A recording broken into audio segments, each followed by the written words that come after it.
Thomas Winters sighed as he saw his reflection in the bathroom mirror at the company, revealing deep dark circles, silent witnesses of sleepless nights and accumulated exhaustion. At 35 years old, he was the kind of man who went unnoticed in a crowd, medium height, brown hair beginning to thin, and a reserved smile that rarely widened. "Last meeting of the day," he murmured to himself, staring at his reflection as if seeking motivation from the depths of his own fatigue. The accounting firm where he had worked for 12 years was not exactly the place he had dreamed of in his youth, but it paid the bills and allowed him and Julie to maintain their modest home in the suburbs. However, in recent months, the overtime hours had multiplied. The promotion to department manager brought more responsibilities and the need to constantly prove his worth. The phone vibrated in his pocket. It was Julie. Thomas hesitated before answering, anticipating another argument about his arrival time or the overdue bills. "Hi, Julie," he responded with a controlled voice. "Thomas, I'm making dinner. Are you coming home now or will you be late again?" Her voice didn't hide the accusatory tone, something that had become common in their conversations lately. "I have one last meeting," he replied, massaging his temple. "It shouldn't take more than an hour." The silence on the other end of the line weighed like lead. Thomas knew that silence. It was the sound of accumulated disappointment, of unmet expectations. "It's important, Julie. I promise to be there right after." "How important have the last 10 nights been? How important was the wedding anniversary you forgot last month?" She took a deep breath. "We need to talk, Thomas. We can't go on like this." The call ended before he could respond. Thomas remained still, his hand still holding the phone to his ear, as if he expected more words to emerge from the device. He knew Julie was right. They had married young, and their 10-year marriage was slowly disintegrating, eroded by routine, financial worries, and the emotional distance that was growing between them. In the meeting room, Thomas tried to focus on the numbers filling the spreadsheets in front of him, but his mind wandered to the conversation awaiting him at home. Julie, with her red hair and determined personality, was the same woman he had fallen in love with in college, but something had changed. He couldn't remember when affection turned into routine, when lively conversations gave way to practical dialogues about bills and commitments. The meeting went on longer than expected. When he finally managed to leave the office, the night sky was already dotted with stars, and a light rain was beginning to fall. Thomas sped down the main avenue, eager to get home and perhaps reclaim something they had lost. The streetlights reflected on the wet asphalt, creating a hypnotic glow. Thomas turned on the radio, seeking to distract himself from dark thoughts. An old song, one he used to sing with Julie at the beginning of their relationship, filled the car's interior. He smiled, feeling a pang of nostalgia. In this brief moment of distraction, he didn't notice the truck that was advancing through the intersection. When his eyes caught the intense lights approaching from the right, it was already too late. There was the deafening sound of metal against metal. The world spun violently around him, and then silence. The central hospital was a labyrinth of white corridors and antiseptic rooms. Julie ran through the corridors with her heart racing, guided by a nurse with a grave expression. The words "serious accident" and "head trauma" echoed in her mind like a nightmare from which she couldn't wake up. "Mrs. Winters." The doctor on duty greeted her with a folder of test results in hand. Dr. Harrison was a middle-aged man with compassionate eyes hidden behind thin-rimmed glasses. "Your husband suffered severe head trauma. We've managed to stabilize him, but—" "Will he be okay?" Julie interrupted, clinging to the edge of hope. The doctor adjusted his glasses, choosing his words carefully. "Mr. Winters's brain has suffered significant damage. He is in a coma, and we cannot predict when or if he will wake up. What I can say is that there is still consistent brain activity, which gives us some hope." The world seemed to crumble beneath Julie's feet. The hospital lights, once just bright, became blinding. The white walls appeared to close in around her. "I want to see him," she murmured, the words almost inaudible. In the ICU, Thomas was unrecognizable. Tubes and wires connected his motionless body to machines that beeped at regular intervals. The face that once showed signs of fatigue was now swollen and covered in bruises. Julie approached hesitantly, as if fearing that a mere touch might break him even more. "Thomas," she whispered, holding his lifeless hand. "I'm here." The words seemed empty, insufficient in the face of the magnitude of the situation. What do you say to someone who cannot hear? How do you apologize for an argument that now seemed so trivial? In the days that followed, Julie remained by Thomas's side, leaving the room only when absolutely necessary. She talked to him continuously, recounting the weather, the news, the little things they used to share. The doctors encouraged her, explaining that some patients in a coma could register external stimuli even without responding. 2 weeks after the accident, Julie received news that would add more weight to the situation. The pregnancy test she had taken, more to eliminate possibilities than out of real suspicion, had come back positive. She was approximately 6 weeks pregnant, a life that had formed before the accident, a reminder that their love had created something greater than their temporary disagreements. That night, alone in the hospital room, Julie cried, not just out of sadness, but a complex mix of emotions: fear, hope, longing. "Thomas," she whispered into her sleeping husband's ear, "you're going to be a father. We're expecting a baby." A tear slipped down her face, falling onto the hand she held. "You need to wake up to meet him, so we can watch our son grow together." The days turned into weeks, and the weeks into months. The doctor in charge of the case, Dr. Harrison, explained that Thomas's coma was of a particular nature. Although there was significant brain activity, the structural damage was extensive, creating a paradox that intrigued the medical team. "It's as if he's trapped between two worlds," the doctor explained one afternoon after a series of tests. "There are moments when the brain patterns suggest he might be processing external information, but he cannot break through the barrier to consciousness." Julie clung to this hope like a castaway to a piece of wood in the open sea. She began reading to Thomas every day, news, books he liked, and most importantly, passages from the forgotten Bible that brought comfort and hope. She was not an especially religious woman before, but faith became her refuge, a place where she could lay her fears to rest and nurture her hope. Time, that strange builder and destroyer of worlds, followed its relentless course. Julie's belly grew, marking the weeks and months of waiting. She documented each moment, taking photos and telling Thomas about every medical appointment, every movement of the baby. "Did you feel that, Thomas?" she would ask, placing his hand on her belly when the baby moved. "It's our child saying hello to Dad." In the 7th month of pregnancy, Julie decorated a small space in the hospital room with family photos, colourful drawings, and a green plant that brought life to the sterile environment. The nursing staff, touched by her dedication, turned a blind eye to the small deviations from hospital rules.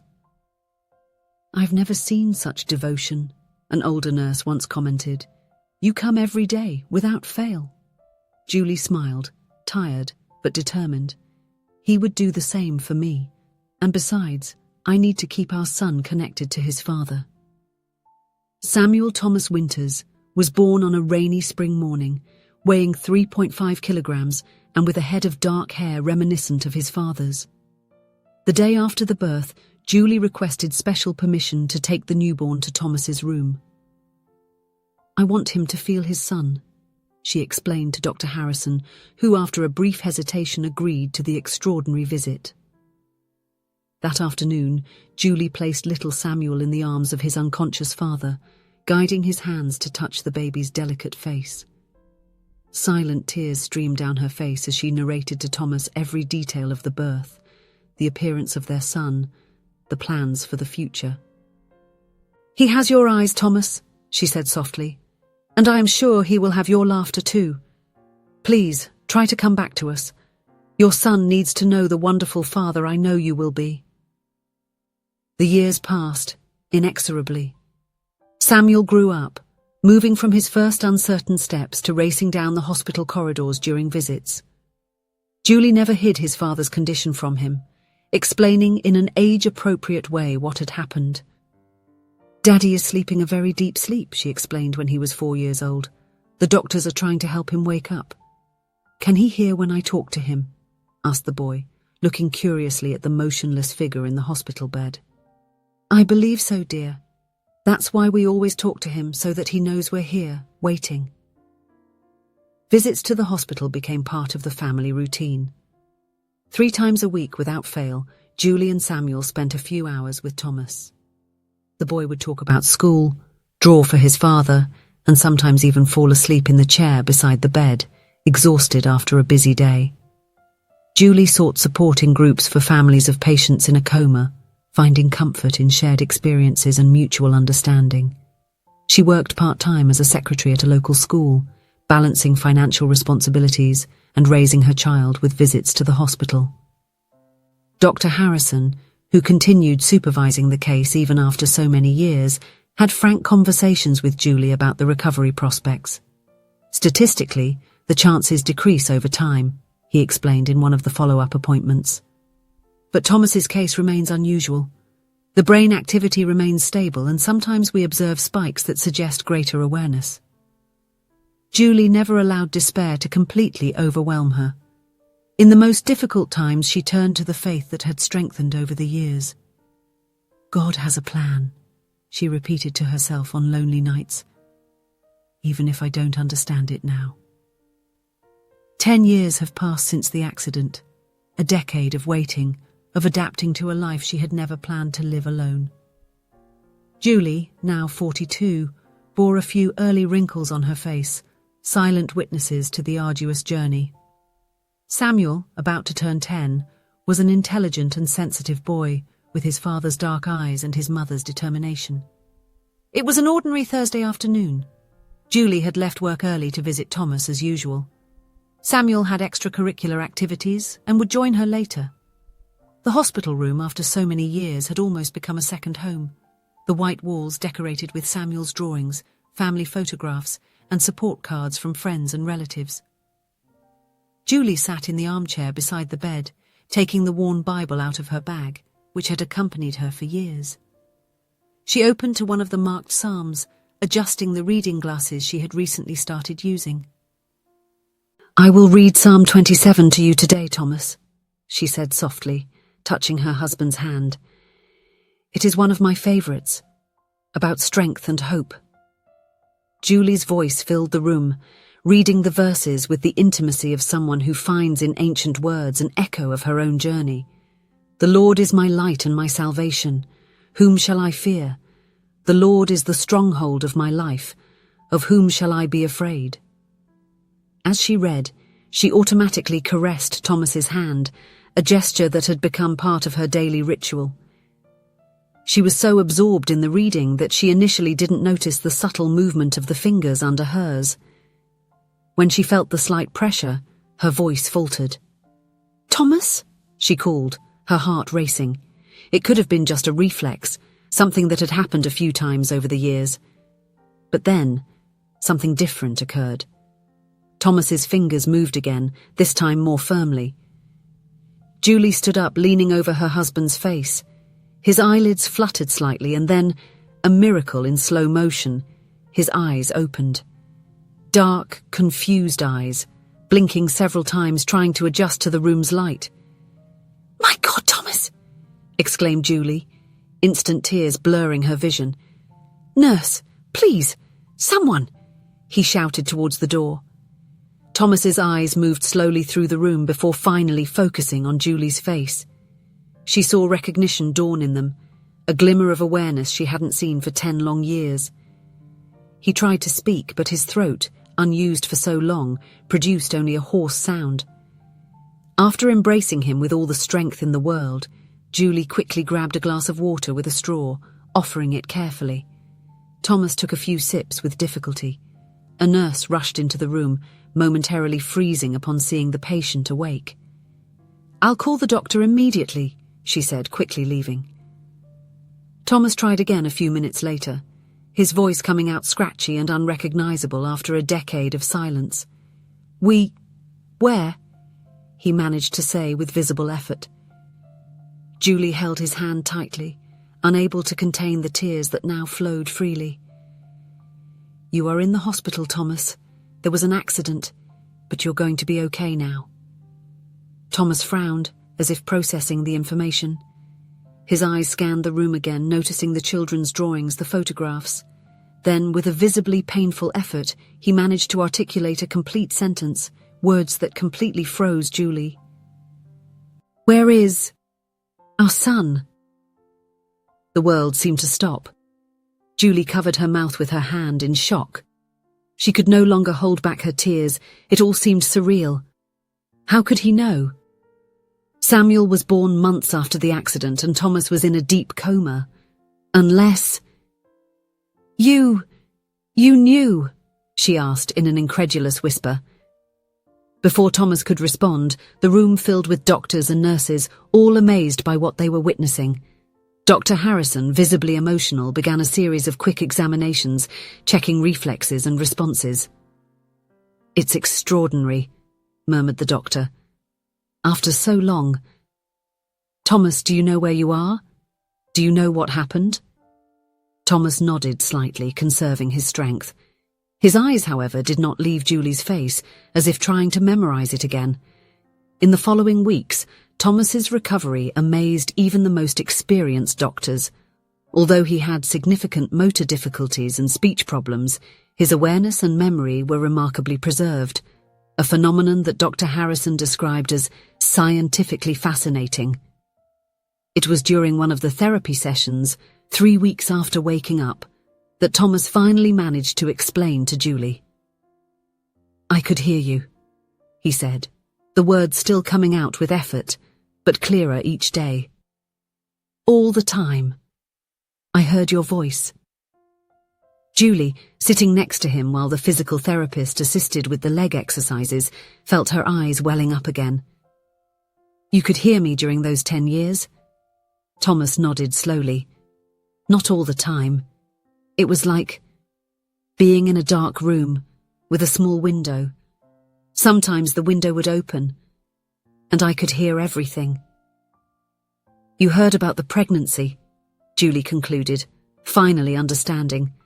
That's why you asked about our child. I heard when you talked about the positive test. I heard when he was born. Thomas paused, taking a deep breath before continuing. I heard when he said his first word, when he started to walk. Julie's tears now fell freely. You were there the whole time. Somehow, yes, I wanted to respond. I wanted to move, but I was stuck. The frustration was evident in his voice. It was like being buried alive, but hearing everything. But now you have come back to us, Julie said, holding his hand. The first time Samuel saw his father awake was a moment that no one in the hospital could witness with dry eyes. The boy, warned by his mother that he would have a surprise, entered the room excitedly. When he saw Thomas sitting on the bed, conscious and smiling shyly, he stopped, petrified. Father? He murmured, uncertain. Thomas, tears streaming down his face, extended his trembling arms. Samuel. The boy ran, throwing himself into his father's arms with such force that Julie feared he might hurt Thomas, but he just embraced his son with all the strength that his atrophied muscles allowed, openly sobbing. I know you, said Thomas, his voice choked with emotion. I heard your voice grow, heard your stories, your laughter. Samuel looked at his father, amazed. You heard me this whole time? Yes, Thomas replied. Every word. The recovery was long and challenging. Thomas had to relearn how to perform basic tasks, facing the frustration of the physical limitations that the accident had left behind. His speech, although constantly improving, remained slower and at times hesitant. The medical team confirmed that he would likely need the wheelchair permanently. But none of that mattered to the Winters family. Together, they faced each challenge with the renewed strength of those who had come to know closely the meaning of waiting and faith. 6 months after the awakening, a special ceremony was held in the small chapel of the hospital, a moment of gratitude for what everyone considered a true miracle. Julie, Thomas, and Samuel sat together in the front pew, surrounded by doctors, nurses, and friends who had accompanied their journey. "If I've learned anything over these years," said Thomas in his emotional speech, the words carefully articulated, "it is that love is not limited to spoken words or visible gestures. Love survives silence, survives darkness, and sometimes what seems to be the end is just a new beginning." Julie, holding her husband's hand, knew that the road ahead would still be full of challenges. But she also knew that, after 10 years in the desert of waiting, they had found not only the miracle they sought, but a deeper understanding of what truly mattered. "Where is our son?" Thomas's first words after awakening became a daily reminder for her that even in life's darkest valleys we do not walk alone, and that sometimes silence is not absence but the deepest form of presence. If you enjoyed the story, please leave a comment with a rating from 1 to 5 to show how much you liked it. Also, watch the video that is now appearing on your screen. See you soon.